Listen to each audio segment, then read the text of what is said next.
Assalamualaikum warahmatullahi wabarakatuh. Saudara-saudara, para pendengar, pemirsa yang saya hormati. Pada kesempatan ini, secara pribadi saya mau berpendapat terkait dengan sebuah perkara yang memang selama ini kita semua ikut melaksanakannya, terutama orang-orang yang ada pada lingkup dunia pendidikan, yaitu terkait dengan perkara model pembelajaran merdeka. Kalau di kampus, kampus merdeka, tapi kalau di sekolah, bukan sekolah merdeka, tapi pembelajaran merdeka. Merdeka belajar.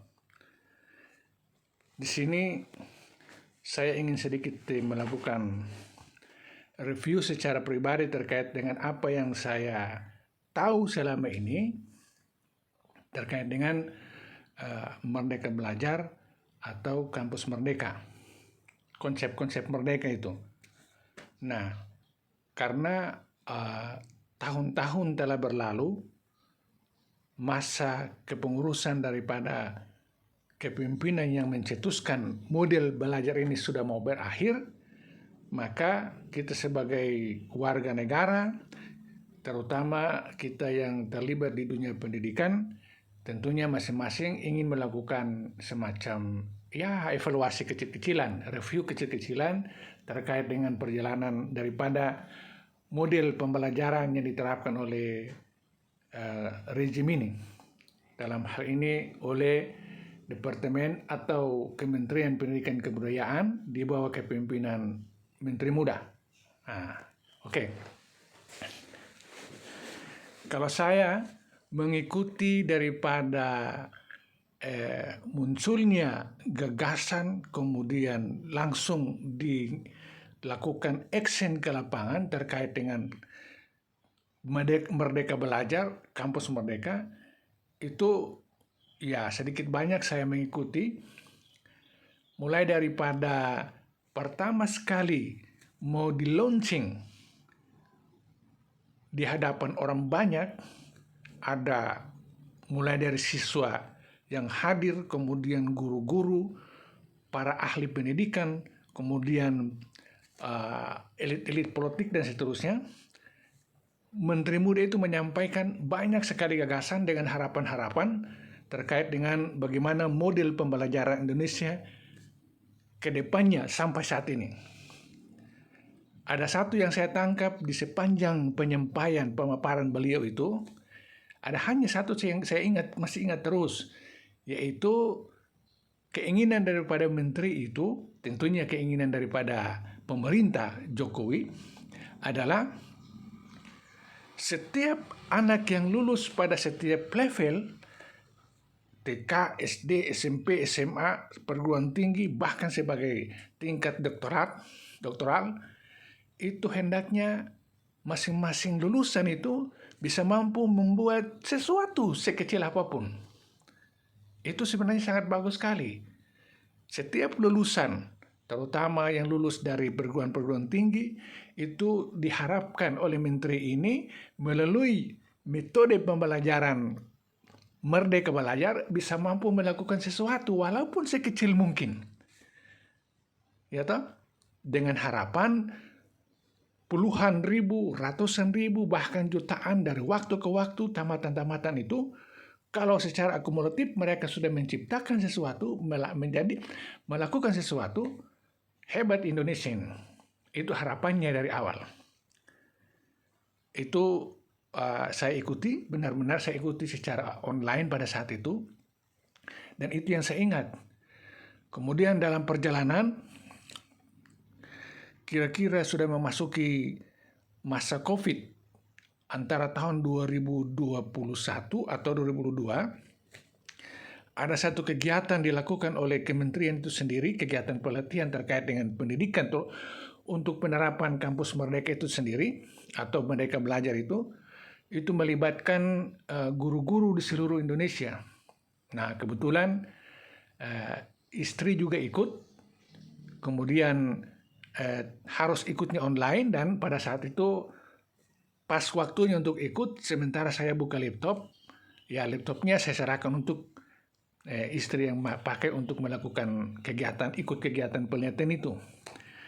Ada 3 pembicara, karena saya tidak bukan peserta, tetapi karena sama-sama dalam satu ruangan pada saat itu, sehingga seluruh pemaparan dari pemateri itu saya betul-betul ingat. Bahkan ya antara saya dengan istri, mungkin saya lebih paham daripada apa yang mereka sampaikan itu daripada istri saya. Dari seluruh pemaparan itu ada pemateri ketiga. Dia menceritakan ulang seperti apa yang saya sampaikan tadi terkait dengan awal-awal launching kegiatan program Merdeka Belajar. Kemudian dalam perjalanan beliau itu mengatakan bahwa pemerintah, dalam hal ini Menteri Pendidikan dan Kebudayaan, itu menginginkan bagaimana untuk keinginannya tadi itu bisa tercipta dengan baik. Maka ditawarkanlah atau diminta kepada seluruh ahli-ahli pendidikan untuk mencari metode apa yang paling cocok, cara belajar mana yang paling tepat untuk mewujudkan keinginan itu. Maka berfungsilah seluruh ahli-ahli pendidikan yang ada terutama di Jakarta. Mereka mencari-cari metode apa yang harus digunakan. Berbagai macam metode ditawarkan, menurut ibu tadi ditolak. Dicari terus, ditawarkan KBK tidak bisa, ditawarkan CBSA juga tidak bisa. Metode dari beberapa negara juga rupanya masih dipertimbangkan. Nah, terakhir mereka menemukan yang satu metode yang namanya itu Project Based Learning. Project Based Learning. Nah, metode inilah yang kemudian diterima dan diharapkan untuk mewujudkan daripada keinginan sang menteri, dalam hal ini pemerintahan Jokowi, untuk setiap lulusan dari setiap level bisa mampu melakukan sesuatu. Ternyata penerapan daripada project based learning tadi itu dia kontradiktif dengan apa yang menjadi keinginan daripada pemerintah, yaitu setiap level pendidikan, terutama misalnya di kampus, project based learning itu bukan menghasilkan sesuatu sekecil mungkin, tetapi justru diterapkan untuk seluruh mata kuliah. Misalnya di satu fakultas, jumlah mata kuliahnya itu 100-an, ditetapkan sekian persen untuk diterapkan PBL-nya, project based learning-nya. Misalnya di kampus Fakultas Ekonomi, dari jumlah mata kuliah banyak itu ditetapkan 40 atau 50 untuk diterapkan PBL-nya. Itu artinya bukan lagi melahirkan seseorang siswa atau perencana untuk mengetahui sesuatu sekecil mungkin, tetapi banyak yang dia ketahui, karena setiap mata kuliah yang ada metode PBL-nya, mahasiswa harus menjalankan. Dan secara implementasinya, PBL itu harus ada yang namanya belajar outdoor dan belajar indoor. Artinya belajar indoor mengkaji teorinya, lalu keluar di luar belajar outdoornya itu menerapkan ke lapangan. Kemudian melakukan proses pelaporan dalam bentuk sistematika penulisan seperti misalnya skripsi. Ada uraian pendahuluan, ada latar belakang, ada metode, ada capaian. Nah, itu sebenarnya mirip-mirip seperti orang buat skripsi. Artinya, kalau 30 mata kuliah yang diterapkan PBL-nya, berarti mahasiswa bikin 30 skripsi. Yang sebenarnya sudah bertentangan atau kontraproduktif dengan apa yang diinginkan oleh sang menteri tadi.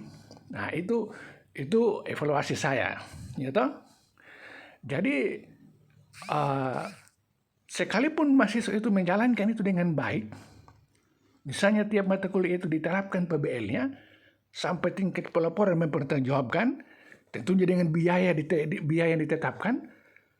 Tetapi kalau dilihat apa hasil terakhir outputnya, luarannya, Ya paling-paling bikin laporan itu saja, tetapi terkait dengan seperti yang diharapkan oleh menteri itu, sepertinya masih jauh dari situ. Nah itu cerita terkait dengan disampaikan oleh pemateri pada pelatihan online yang dilakukan pada saat itu, yang kebetulan saya bukan peserta, tetapi saya ikuti juga karena rumah saya kecil, ruang kerjanya di kamar, begitu laptop dipakai istri, saya tidur di sampingnya, kemudian saya mendengar dari pemateri pertama sampai terakhir. Pemateri terakhir itu saya tangkap bahwa diceritanya seperti begitu, bahwa PBL itu adalah hasil pencarian daripada ahli pendidikan. Yang saya ingat juga adalah mengatakan bahwa PBL itu sebenarnya bukan metode baru diketemukan, tapi metode yang sudah ditinggalkan ratusan tahun yang lalu dari universitas-universitas atau belahan dunia mana yang dunia pendidikannya tidak pernah menggunakan metode itu lagi, sudah ditinggalkan. Metode yang sudah ratusan tahun yang lalu. Nah, itu yang saya dengar daripada pemateri itu. Dia seorang ibu, kalau tidak salah profilnya dia perkenalkan berasal dari Bogor apa Depok waktu itu. Dia menceritakan kayak begitu. PBL itu bukan metode baru, tetapi metode sudah ditinggalkan ratusan tahun yang lalu. Nah, itu.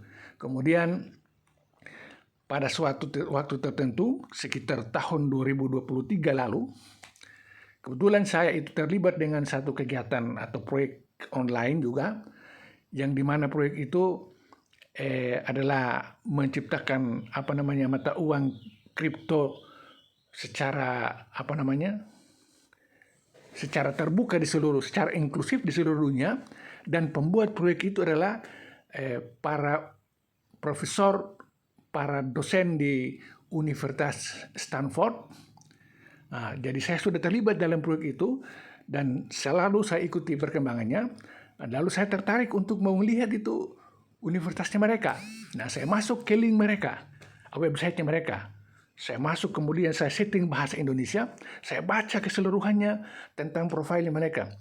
Ketika saya baca pada LPPM, bagian LPPM-nya mereka, ternyata di dalam LPPM itu ada satu unit namanya unit PBL, pembelajaran basic learning, project basic learning PBL. Kemudian begitu saya baca PBL, saya teringat dengan apa yang kita lakukan di Indonesia. Kemudian saya mencoba membaca penjelasannya, ternyata unit PBL yang ada dalam LPPM-nya Universitas Stanford itu, fungsinya itu ketika berbagai fakultas yang berbeda ilmu itu ketika mereka melakukan proyek secara bersama-sama, lintas ilmu, misalnya bidang ilmu A dengan bidang ilmu E, mereka melakukan proyek bersama, boleh mereka datang ke unit PBL itu untuk melakukan diskusi-diskusi dan seterusnya. Mungkin mereka mendapatkan biaya dan seterusnya di sana. Boleh juga tidak perlu. Itu artinya PBL di kampus itu berfungsi ketika para pihak yang ingin melakukan proyek itu mau menggunakan jasa itu. Tapi sebenarnya bukan jasa juga, tapi sekedar tempat saja untuk misalnya fakultas A dengan fakultas B melakukan proyek bersama, datang ke tempat itu untuk mereka sharing-sharing terkait dengan proyek mereka, dan tentunya memiliki nilai lebih, yaitu misalnya tercatat sebagai kegiatannya LPPM itu. Nah, jadi apa yang diterapkan PBL di situ dengan apa yang kita terapkan di Indonesia, beda bumi dan langit. Mereka ketika ada proyek baru bisa melakukan PBL, artinya disiplin ilmu, antar disiplin ilmu melakukan proyek bersama.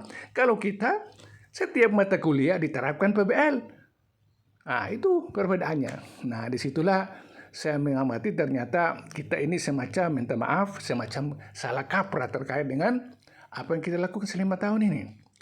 Dengan biaya tinggi, biaya sebegitu besar, waktu yang begitu lama, melibatkan banyak orang, dengan hanya tujuan untuk mewujudkan seperti yang diinginkan oleh seorang menteri.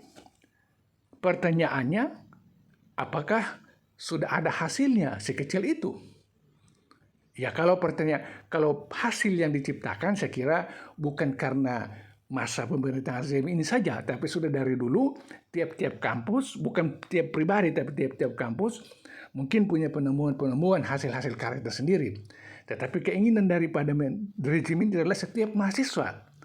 Nah, pertanyaannya apakah sudah dilakukan evaluasi terhadap itu atau belum? Karena dari waktu saya lakukan perekaman ini ke waktu berakhirnya pemerintahan ini tinggal hitung hari. Apakah sudah evaluasi? Begitu banyak SDM yang dikeluarkan, biaya dengan begitu biaya besar, melibatkan tenaga pendidikan, mahasiswa, waktu yang dikeluarkan untuk mewujudkan setiap mahasiswa, setiap alumni menghasilkan sesuatu. Pertanyaannya, apakah sudah ada saingan Gojek? Apakah sudah ada hasil cipta daripada mahasiswa yang bisa menandingi Gojek? Nah, perlu dipertanyakan itu. Nah, itu adalah pendapat pribadi dari pengamatan yang saya lihat selama ini. Ternyata memang ya harus dilakukan evaluasi ulang, terutama pemerintahan berikut harus dilihat secara jujur dan objektif apa yang sudah dicapai oleh rezim ini terkait dengan penerapan kampus merdeka belajar. Nah, itu adalah pendapat secara pribadi. Kalau misalnya ini tidak sesuai dengan apa yang didapatkan, apa yang dicapai, ya saya minta maaf. Ini hanya pendapat pribadi. Memang banyak keluhan yang mirip seperti begini saya dengar di mana-mana. Tetapi setiap orang pasti punya cara berbeda untuk menyampaikan pendapatnya. Inilah cara saya. Sekian. Assalamualaikum warahmatullahi wabarakatuh.